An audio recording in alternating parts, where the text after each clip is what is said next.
Right, ladies and gents, we've got some fascinating news to sort of move on to. No stinger for this one, soz. You can blame culture though. But don't put your hands up, culture. All right, everyone. Boo, culture. Boo. Boo. Yeah. It's a walk of shame for you. I'm sorry. I'm sorry. You didn't give it to me in time. Oh, fuck off. What are we doing? Gave it to you well early today. What are we talking about? Wait, put it in the private chat. Taylor Swift. We're talking about Taylor Swift. Where's my shake it off, Swiftie? guys. Just shake it off. Oh, God. Look what you made me do.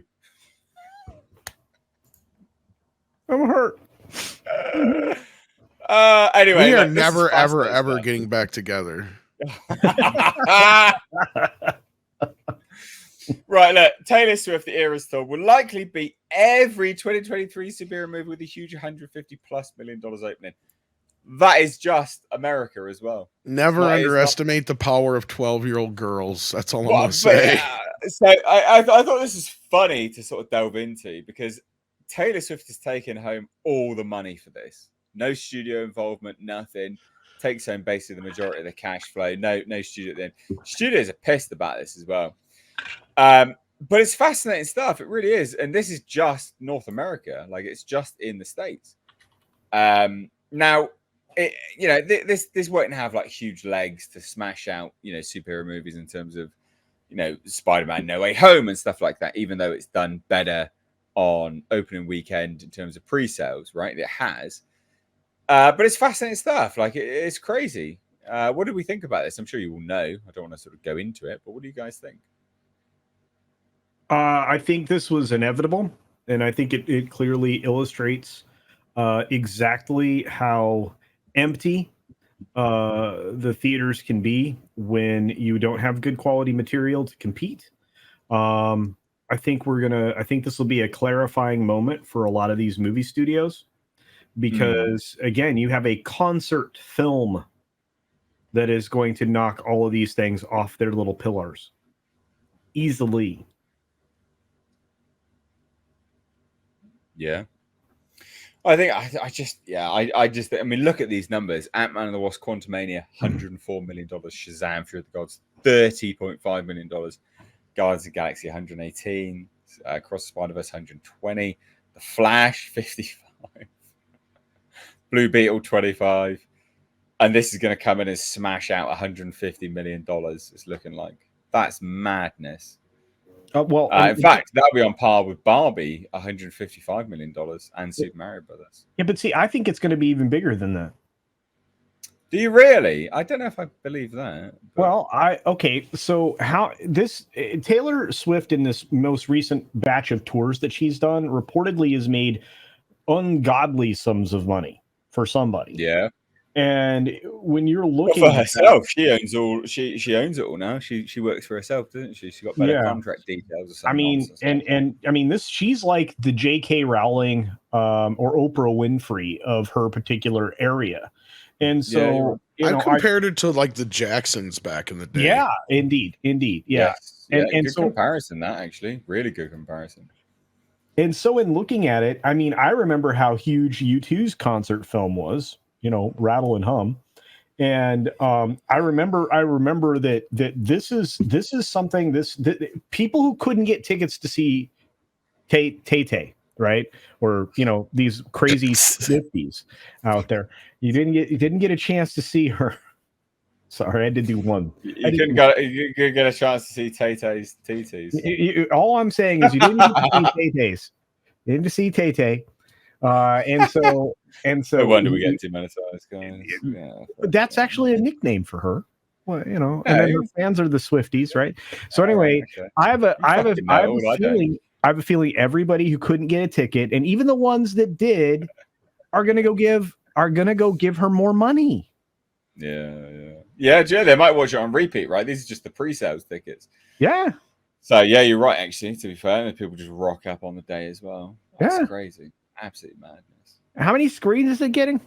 I don't know. It's literally just America, though. And it's such a big. and it's such a big deal that they pushed back the Exorcist or pushed the Exorcist up a week. Yes. Yeah. Um, Literally, The Exorcist moved out the way. It scared the Exorcist. Scared Pazuzu. I'm scared Pazuzu. Pazuzu's like, I ain't fucking with that bitch. But Susan probably has more reasons to be afraid. Yeah. Yeah, you're Shit. right. Yeah. Instead of seeing her in hell, she'll run hell. Taylor Swift will. No.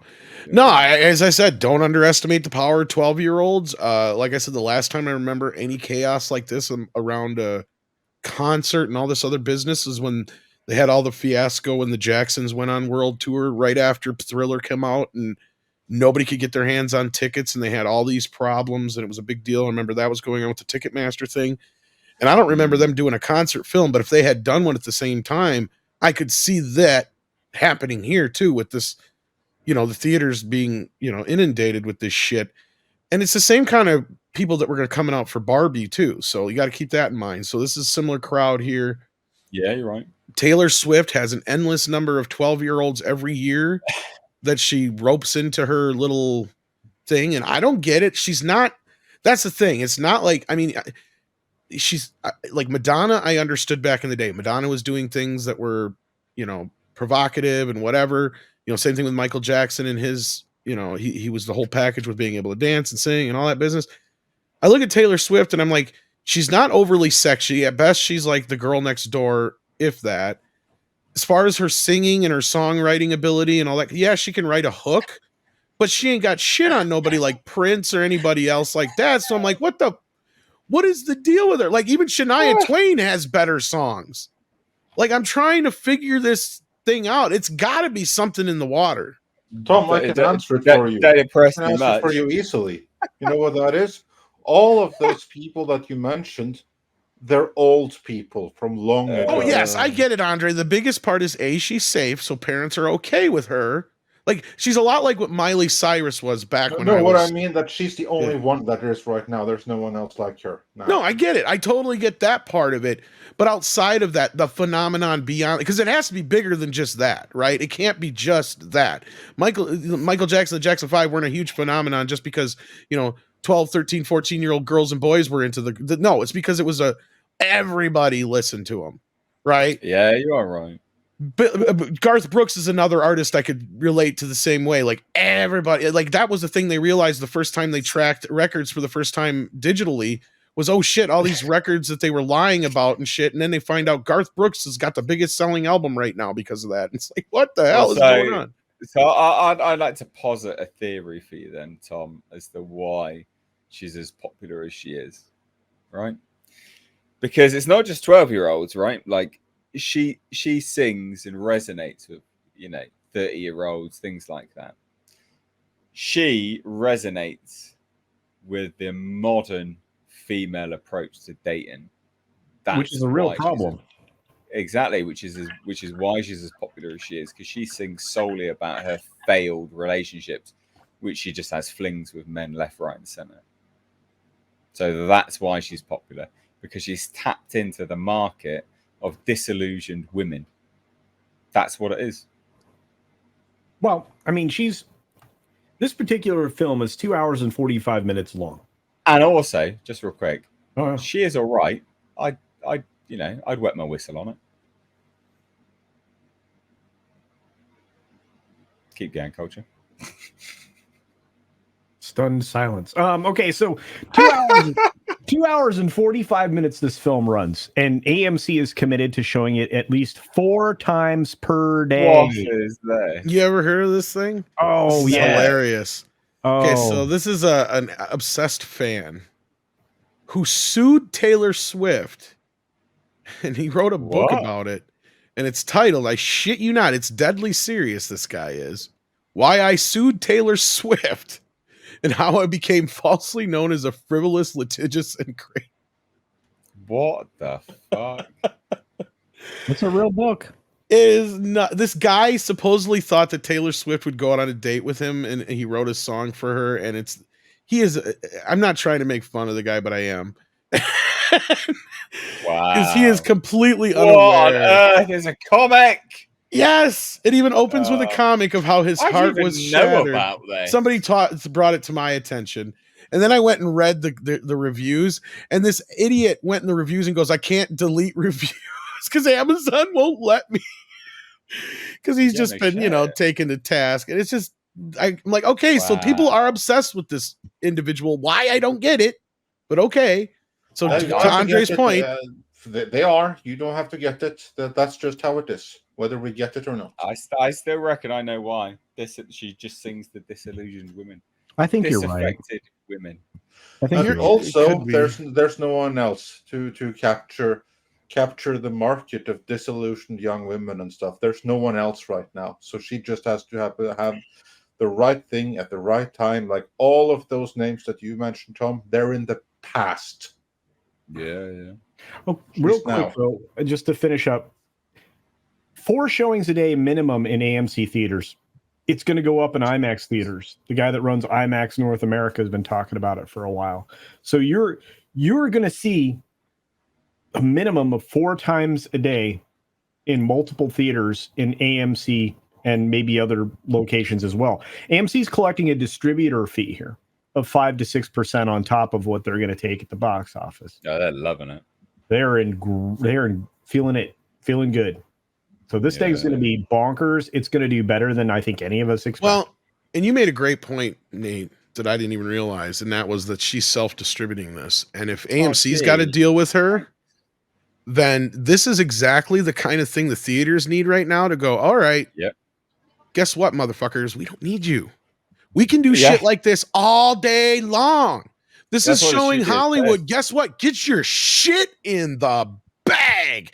Because if we can do literally a fucking concert video of Taylor Swift and whoop your asses, then what the fuck is your excuse? And that is what they need to be saying. This is the kind of shit that we should be getting excited for as far as like the next Avengers movie or whatever, not Taylor fucking Swift.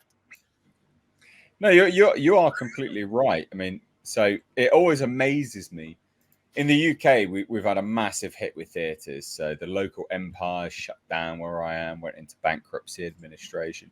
Cineworld, which also owns what's the cinema chain in the States that begins with an R, owns them basically. Regal owns them, yeah. So they've gone into administration in the UK. All these companies go into administration in the UK, and yet you can literally branch out and they don't. Show old films, bank all the money. Show concerts like this, bank all the money. Like, what is wrong with you? They just don't do it. It's so crazy. They feel like they are beholden to the studios, and it is infuriating. Well, and I mean, I understand that perspective. I mean, they've been relying on them for so long, but here's the thing. Right now, Aerosmith just kicked off their farewell tour in Philadelphia. They should be doing the same thing. They should be. The Rolling Stones are releasing their first studio album in 18 years. They should be doing this on that tour. I mean, it's pretty they evident. Might now. Yeah, it's pretty evident to me. You know, that you want to collect an extra $75-100 million. Let's make a concert. And here's the thing. The concert movie is nothing new, right? No. I don't remember who the highest grossing music concert, probably U2 Rattle and Hum, Culture Rich brought up earlier. That's probably the highest grossing. And that was back in 87. And the highest grossing comedy concert video is Eddie Murphy still, I think, with Raw. That was back in 87. Those are the only 2 reasons those are probably highest grossing, is because I think they were the only ones that got general release instead of just being limited release. Because any other time when Martin Lawrence or anybody else or any of these other musicians would do these concerts, they get stuck on these limited release deals. And that's the thing. So if the theaters can work out deals with these musicians, I can see the studios going, well, wait, we're missing out on this money. Yeah, because you guys tried to stifle this crap for years. You wouldn't allow it through. You didn't want to allow it through, because that to you was like, oh, this is not us. This is just them filming a concert, you know? Yeah, I completely agree. Completely agree. Let's shuffle on now to another topic. I don't want to sort of linger too much on this. But all fantastic comments, left, right, and center. We'll get to this topic, and then we'll get to super chats. So actually, somebody reminded me that Justin Bieber movie, that's probably the highest grossing one now over the other Yeah, that one, was that was pretty big. It's surprising you forgot it though. Oh, Shows the yeah. cultural impact, right? That's the Yeah. think Well, and I into was it. thinking that I was trying to think about how much that Michael Jackson one made too, right after. He Yeah, died. those are actually 1 and 2. Bieber at just about $100 million global, Yeah. and that was $99 million global.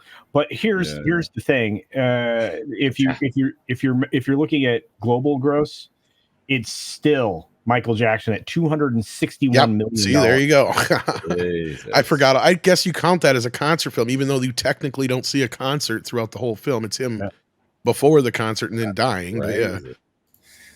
Wow.